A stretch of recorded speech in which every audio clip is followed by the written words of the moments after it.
Oh no! Where's the camera? What would happen if I were to use this for a lift? Well, today I'm gonna show you.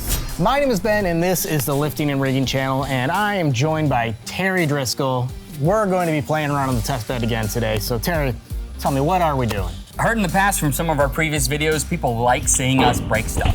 So that's exactly what we're gonna do today. We've got a table in front of us just loaded up with flat web slings. A lot of these have been inspected in the field and removed from service. They might be because of heat damage, welding splatter, UV issues, torn stitching, crushing, abrasion, cuts, you name it. What are some common mistakes that you see people make when they're rigging with web slings?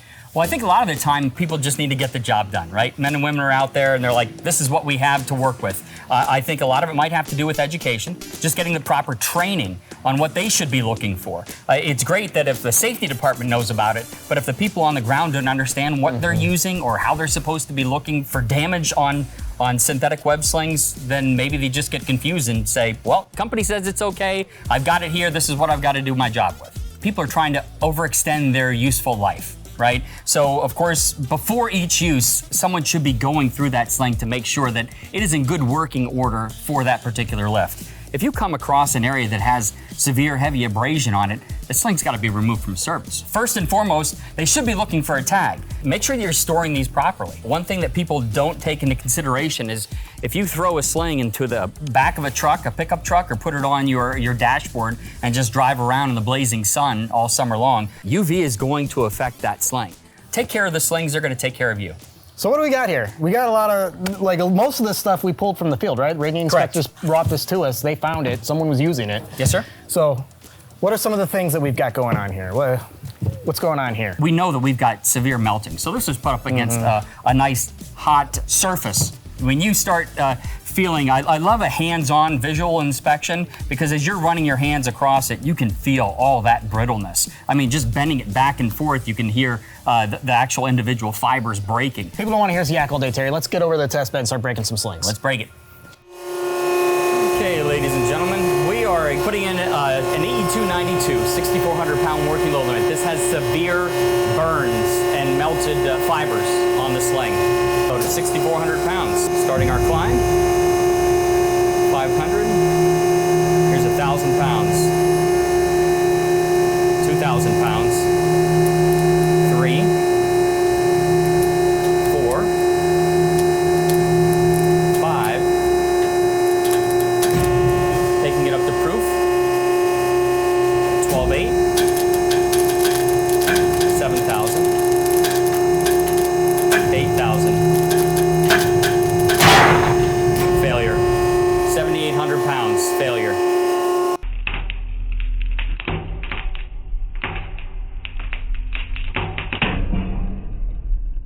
Well, what we expected, working limit, again, 6,400 pounds. So as soon as we started pushing for proof, that's where it failed. Apparently you could start hearing the breaks in the fibers before ultimate, right where we had all the severe damage. This is why inspecting your slings is so important. Hands-on visual inspection, strongly encouraged prior to each use. We're also going to show off some mistakes that some people might make, like tying a knot in their sling. Some people think that they might need a shorter sling. So why not tie it into a knot to shorten it up? And we're just gonna show you today how that's a big no-no. What we're gonna do is start with an EE292 with a 6,400 pound working load limit, but this is tied in a knot. We're probably going to see it fail right at the knot. Traditionally, with a brand new sling, you will see it fail right below the splice. And now we're starting to climb. We're gonna see that knot continually slip down. We're gonna see friction burns on this, probably a pull through.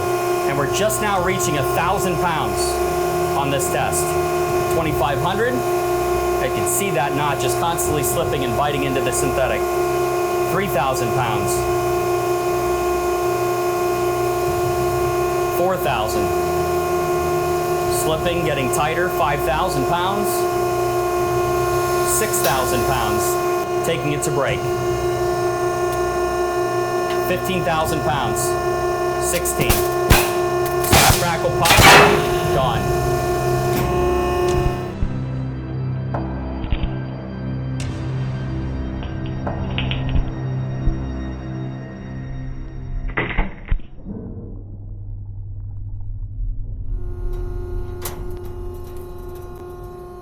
Well, as we anticipated, it failed in the knot, and what we were looking for, or what I anticipated anyways, is the friction burns from the heat that was generated as that knot continued to seat.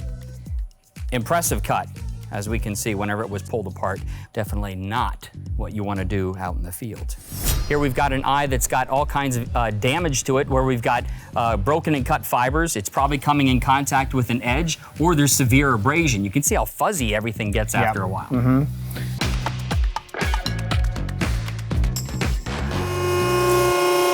This next sling, another EE292, 2-inch wide, 2-ply, 6,400-pound vertical.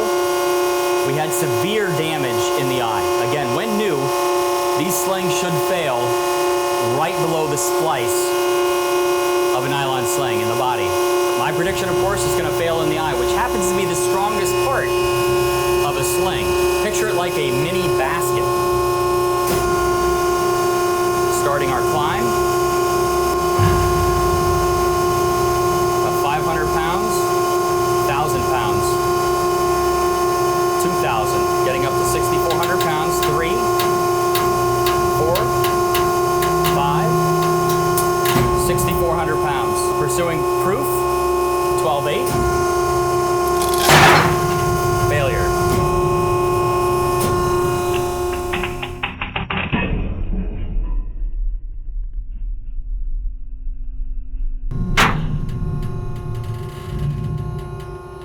$6,400 for a working load. We had severe damage in the eye. Actual cutting on both sides of this eye. It achieved 7,300 pounds before failure, so we didn't even get to proof load on it. And from what I'm being told from the people that are on the outside around the test bed, you could actually hear fibers tearing apart prior to working load. Another clear indication as to why you should be inspecting your synthetic web slings. One thing this thing would not have survived is any type of a shock load. So even though it made 6,400, how long would it be able to sustain that? And if there's any drop at all on that load or sudden shock to it, that sling would have definitely failed prior to working load. UV is going to affect that sling. So of course, make sure you're storing these properly. Once again, another EE292, 6,400 pound working load. We're gonna start our system up now. Start our proof test. We're at 1,500 pounds and climbing. 2,000 pounds. A good sliding sleeve, abrasion pad would have helped. We're at 6,400 pounds. Increasing, going up to our proof load, 12,800 pounds. 9,000. 10,000 pounds.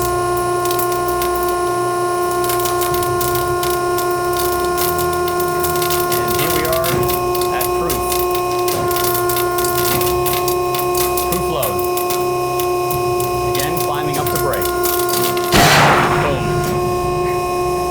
Barely made it above proof.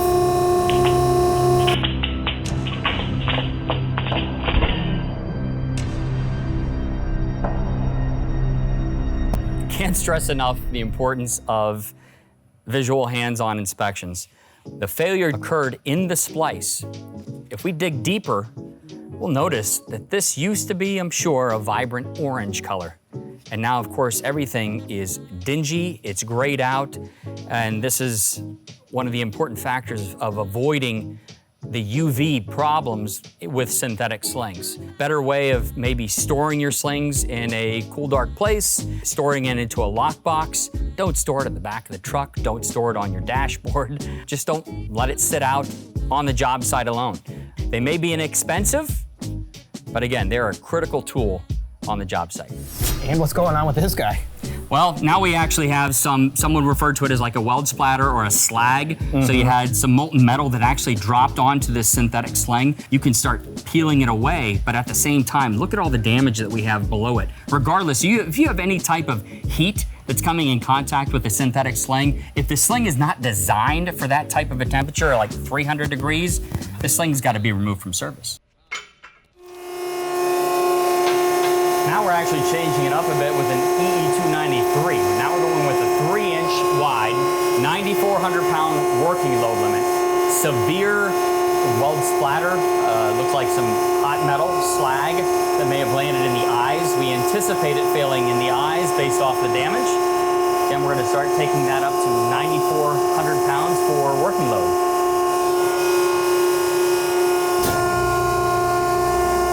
There are multiple slings that you could utilize in place of a standard nylon or polyester sling in a high heat area.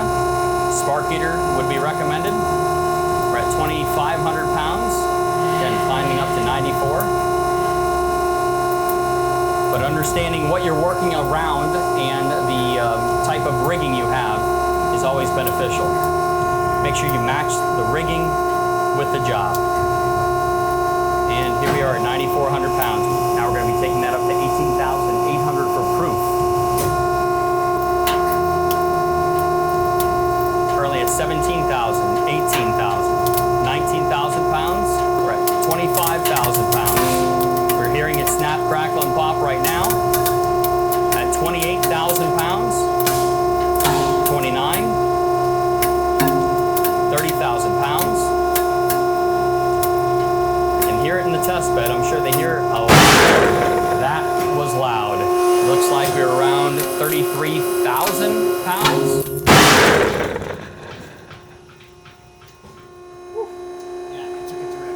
Oh no! Where's the camera? What we anticipated, again, a failure in the eye. This is what we were dealing with. We're dealing with a lot of this hot slag in the eye. And it was probably one of the more impressive breaks, probably the loudest of the day that we had. And there's a reason why we do all of this in a controlled environment with a cage. Because if your 360 camera can't survive it, just imagine what can happen out in the field. Again, I can't stress enough the importance of a hands-on visual inspection. If something seems wrong with the sling, please pull it out of service. You do have people that can come on site to take care of these type of rigging inspections for you. Please contact your local account manager for additional details. So, Terry, broke a lot of slings today. What did we learn? Well, we learned that 360 cameras cannot survive a direct hit, number one. Number two, extremely critical to make sure, again, hands-on visual inspection of your synthetic slings. So, I know a lot of people are gonna watch this and go, well, it made it to working load limit, right? But none of these survived what they were supposed to and designed to. What they were designed for, exactly. So again, you do have a 5-to-1 design factor for a reason. And if you would have encountered any type of a shock load with some of these slings, they could have prematurely failed, not even make the actual working load limit. So never rig into proof, never rig into the actual design factor of that sling. Work within the working load only. That's why it's called working load.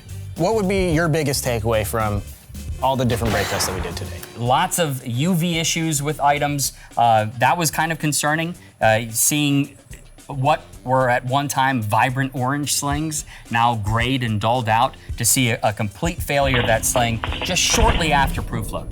I feel like that was one of the things that I really noticed was all these slings that we pulled from service, like they all had like some very specific damage that we wanted to key in on, but it wasn't like that was the only thing wrong with it.